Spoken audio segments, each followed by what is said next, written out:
Architect, painter, and sculptor Tony Smith worked with Frank Lloyd Wright, designed a church with his friend Jackson Pollock, and created monumental abstract sculptures that revolutionized public art as we know it. Smith was born and lived and worked most of his life in South Orange, New Jersey. Several years ago, the Tony Smith Sculpture Project organized to raise money to bring Tao, a geometric steel sculpture by a native son, home. Playwright Tennessee Williams, a close friend of Tony Smith and his family, ended his eulogy for Smith with these words: "Tony Smith's work speaks to us more powerfully of God than that of any artist whose work I have known, and its inaccessibility to an easy comprehension, or perhaps to any comprehension at all, is the heart of that power."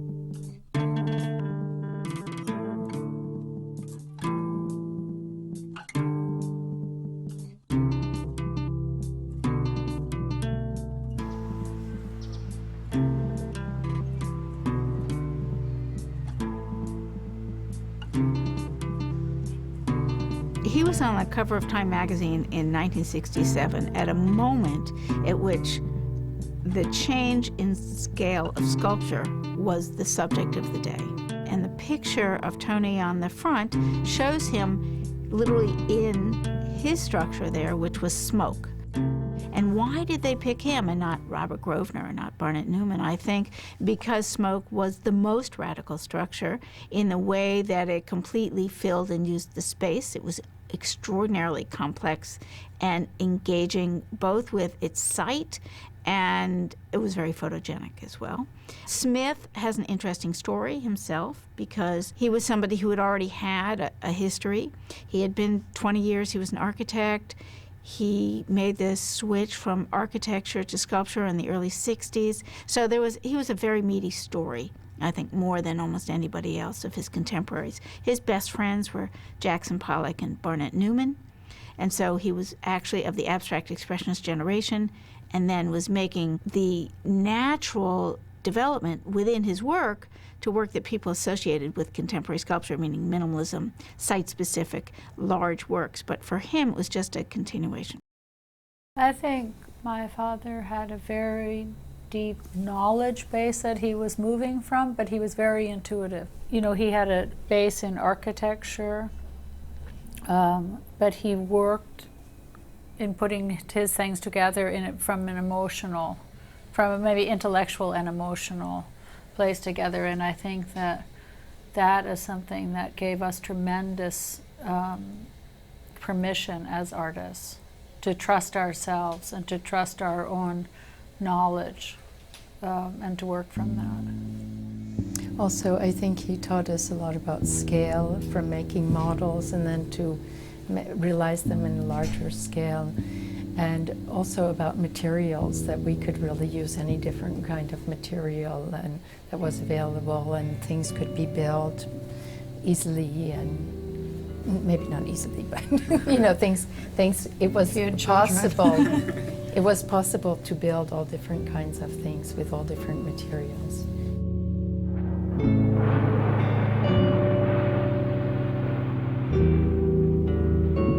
In an industrial foundry, Tony Smith directs a skilled crew of metal workers to carry out his concepts in steel. Of course, I have to be manipulating it all the time to get, put the different parts together. And at some point, I begin to think of how the piece would actually be stable, how it would orient, how it would lie firmly on the ground.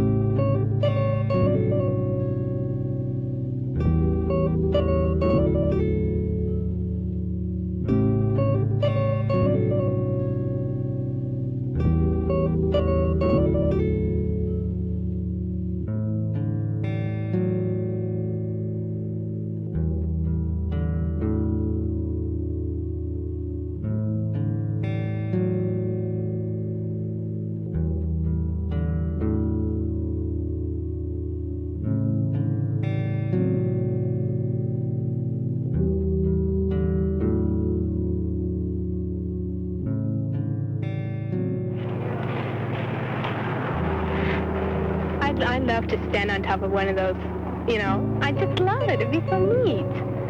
And I like that one there because from here it looks like it's going to be just an ordinary shape like a square. When you walk around it, it's, you know, kind of different, kind of shocks you when you see that there's nothing on the other side.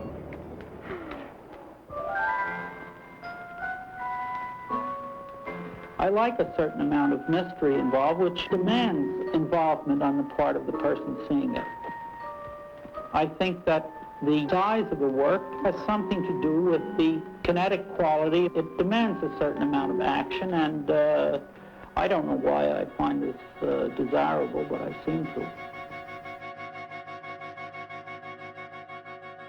He was very involved with mathematics and biology and crystals, and he looked at his work of octahedron and tetrahedron as a space lattice, and so the negative space and the positive space were just as important. So for him it was a wonderful universe.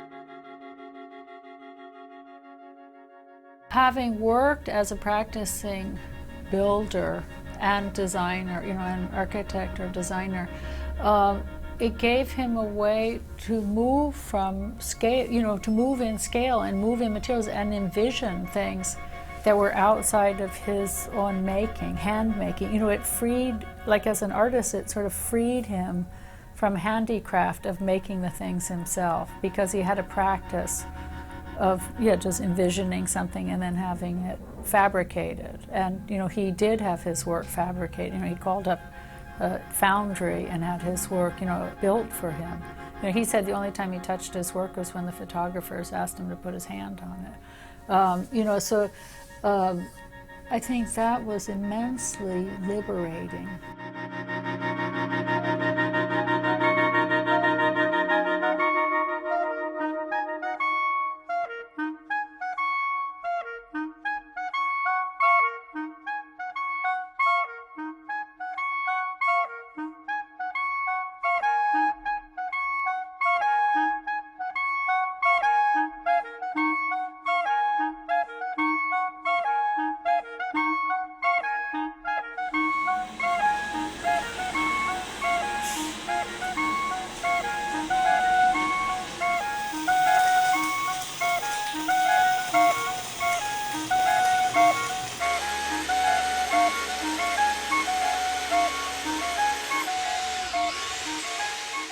This is a little model of Tau, and we build this model and have it here at the shop in order to not make any mistakes when we're assembling the parts, because it's easy to get things backwards or flipped around. One interesting thing about this piece and Tony's work in particular is that it has at its root a space lattice, which is to say groupings of simple platonic solids like this four-sided tetrahedron and the eight-sided octahedron fill out the space. So you can see how these two pieces fit together, a tetrahedron and an octahedron, and then you can see how they nestle in together here. And that kind of gives you a sense that all of the parts that Tau is made up of are clusters of these two basic solids.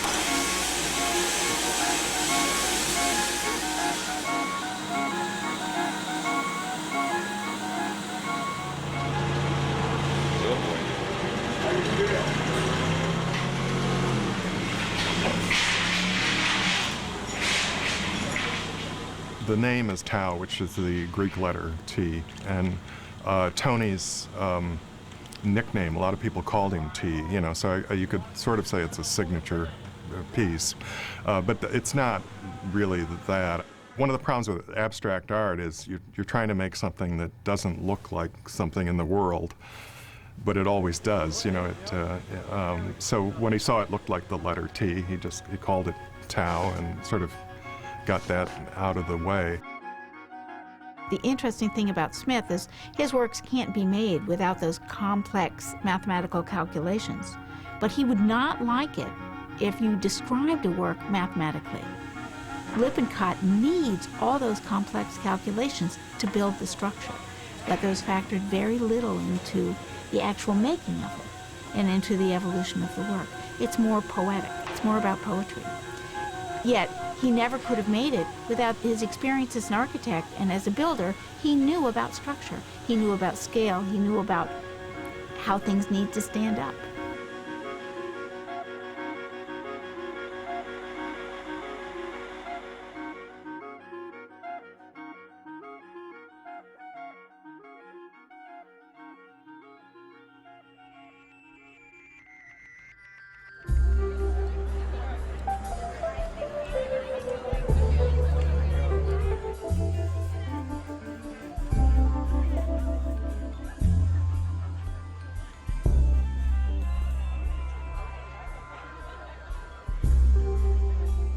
My father loved South Orange, New Jersey. Basically spent his entire life living here and died here. So, it was something that was just very deep in his own experience that he had chosen to come here. And obviously we came here growing up. So, it was very important to my mother, Jane Smith, to give this sculpture to the town. And, I think she would be very fulfilled that this has come to fruition after these years, and that we hope that you embrace it and love it as much as we have loved the experience of, spending our lives with our father's work. So thank you very much.